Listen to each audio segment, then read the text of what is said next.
Hey everyone, welcome to Thursday's Daily Dose. Now, we all know that the classroom is very different than the field. No matter what area of study or no matter what career path, just learning something in a classroom is very different from actually living it out.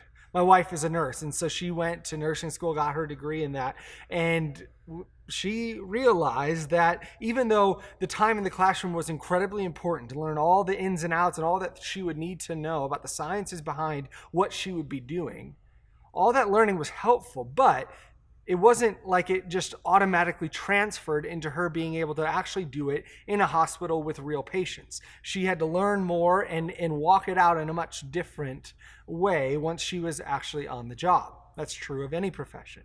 Take a mechanic. If you learn something in a classroom about how to fix something, that doesn't necessarily mean you'll be able to do it, because actually putting your hands on the object is much more training and much different than just learning about it in your head.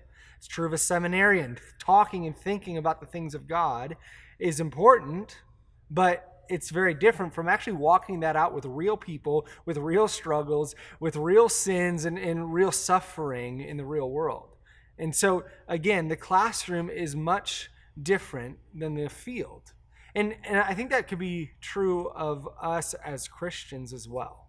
Like, we spend a lot of time in the quote-unquote classroom, where we come to church, we listen to sermons, we listen to podcasts, we read books, we spend time in the Word, and we learn a lot about what's going on, about who God is, what He desires from us, how we are called to live it out. But oftentimes, for whatever reason, it gets stuck there.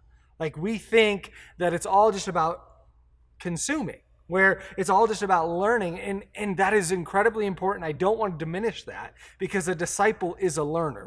We have to be learning and taking in. However, if we never fail to walk that out and live that out in the field, which is the entire world, that's our mission field, then we're not fully walking out what we've been called to.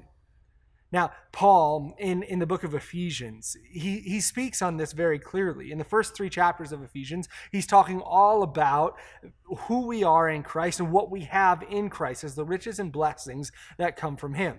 And then in chapter 4, verse 1, there's a turning point, because then the whole other 3 chapters is how do we actually live out that truth? And so Ephesians chapter 4, verse 1, he says, I, therefore, a prisoner for the Lord, urge you to walk in a manner worthy of the calling to which you have been called. Okay, so we spent all this time learning. Now, as a prisoner, I'm urging you to actually walk this out in a manner worthy of the calling to which you've been called. This whole time I've been setting the stage. Now it's time for action. And for us, that's important for us to remember and for us to be challenged with.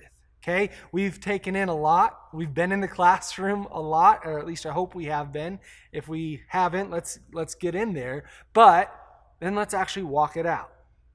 And how do we do that? If we keep reading in that passage, there are marks of what it looks like to actually walk it out in a manner worthy of the calling. I think that's a profound statement. We're not just walking it out haphazardly or in any way that we want to. We walk it out in a way that is worthy of the calling to which we've been called in Christ. This is a high and noble calling that we've been called to. And in order to do that, these are the marks of what it looks like. If we keep reading, I'll start at the first verse again. He says, I, therefore, a prisoner for the Lord, urge you to walk in a manner worthy of the calling to which you've been called. Now, how do we do that? With all humility and gentleness, with patience, bearing with one another in love, eager to maintain the unity of the Spirit in the bond of peace. Did you catch that? As Christians, we are called to walk out our calling in those ways. That we'd be humble, that we'd be gentle, that we would be patient, that we'd be loving and bearing with one another in that love, that we would be eager to maintain unity in the Spirit, and that we'd be eager to maintain and keep peace.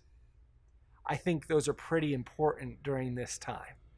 During any time, but especially during this time, that we as Christians would be setting the example and reflecting Christ in a powerful way in the world around us, not just in the classroom, but actually living it out when we're up against real people who have different thoughts, different opinions, different views, but that we would be still reflecting Christ in a way where we are walking it out, worthy of the calling that we have received. So let's walk it out this week.